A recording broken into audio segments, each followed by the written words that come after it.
100 people, one private jet. I mean, the prize is just massive. The competition is absolutely brutal. But you know what? This isn't just a contest of who can last the longest. It's a huge, real-world psychological experiment playing out right in front of us. So let's go beyond the spectacle and really deconstruct the hidden psychology of this incredible mind game. Okay, first things first. Let's be real about the stakes here. $2.5 million.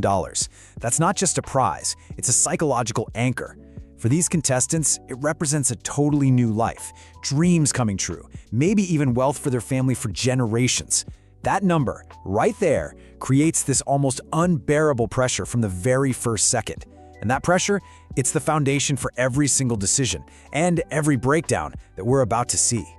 So, while all the cameras are focused on the physical struggle, people sweating, looking exhausted, the real competition is happening inside their heads. What we're going to do is dissect what's truly being put to the test here. We're talking willpower, integrity, strategic thinking, and the very core of how humans make decisions when they're under fire.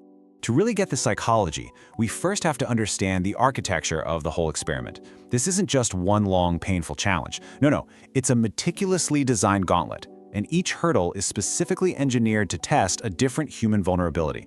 So let's break down how it was all set up. Okay, so you can really split these challenges into two big categories. On one hand, you've got the pure tests of endurance, things like holding on to the jet for dear life. Those are designed to just completely wear you down, physically and mentally. But then on the other hand, you have tests of trust, like the whole briefcase game. And that's all about social strategy, deception, and trying to read people.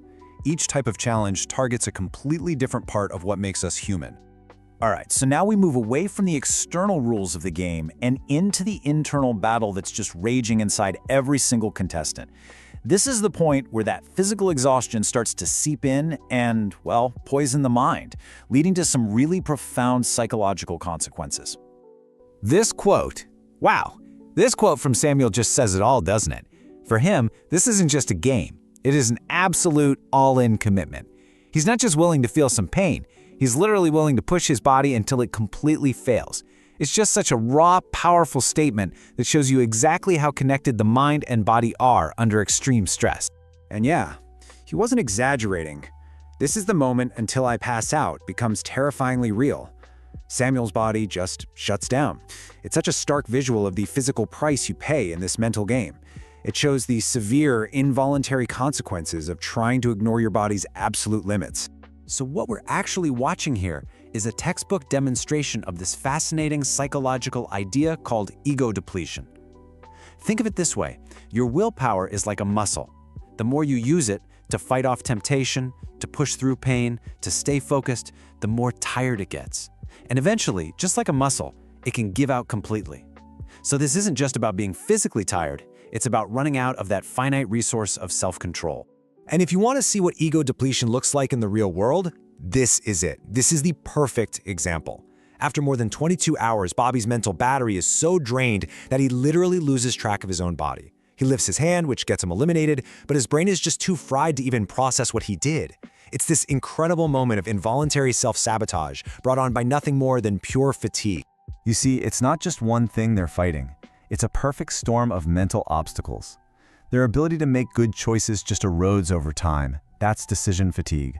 They're dealing with the massive performance anxiety of being watched by millions. They get backed into these moral corners where they have to choose between their integrity and winning. And all of this is cranked up to 11 by the sheer physical stress of heat, no sleep, and total exertion.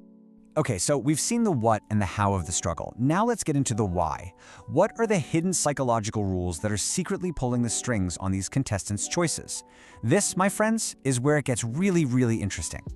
The first principle we need to talk about is a big one: loss aversion. To put it simply, we humans hate losing more than we love winning. That fear of walking away with absolutely nothing can be a way more powerful motivator than the dream of winning everything. Just keep that idea in your head as we look at what happens next. And boom, here it is. Loss aversion in action. A contestant gets offered a guaranteed $50,000. He doesn't even hesitate. He's out. Why? Because the psychological pain of potentially losing everything after coming so far feels way worse than the potential pleasure of winning the jet. He chose to eliminate the risk of that painful loss, even though it meant giving up the ultimate prize. All right, next up, game theory. Now, this has nothing to do with physical endurance. This is all about pure strategy. And the briefcase challenge, it's a perfect example. It's a game of information, of deception, and of trying to predict what other people will do based on their own self-interest. It's basically a high-stakes poker game where the cards are people's trustworthiness. This right here is a brilliant moment of applied game theory. A contestant named Brett, he comes in with a strategy already planned out from watching a previous video. He lies, and he does it convincingly. He plays on another guy's trust, and he wins. So while some people were relying on being honest, Brett proved that in a game where you don't have all the information, sometimes deception is actually the best move. And all of this leads to the final twist, which is basically a classic psychological trap that looks a lot like the famous prisoner's dilemma. The idea there is that if everyone acts in their own self-interest, it can lead to a terrible outcome for the whole group. And the rules here are simple, but just brutal. They have to cooperate and pick one winner. But if they can't agree, if their own self-interest wins out, everybody loses everything. The pressure is just off the charts. So the negotiation just immediately hits a brick wall. And what's so fascinating is why it stalls. They're not just arguing about a game, they're arguing about philosophy. One guy believes the winner has to earn it, that it should be a game of skill. The others, who are just completely exhausted and depleted, they'd rather leave it up to a game of pure luck. This argument reveals their fundamental, deep-seated, and competing ideas about what fairness even means. So, after all the exhaustion, all the deceptions, the high-stakes negotiations, what does all this really tell us? What does this kind of extreme competition reveal? Not just about these contestants, but about all of us. Well, the biggest takeaway is that intense pressure acts like a truth serum. It just strips away all the polite social masks that we all wear every day. And what's left underneath? You see the real motivations. You see one guy fighting to start a business. You see another fighting to pay for IVF treatment so he can start a family. Their true why comes roaring to the surface when everything is on the line. And that really just leaves us with one final thought. Put yourself in their shoes for a second. You're exhausted, you're emotionally drained, and there's a $2.5 million prize just hanging in the balance.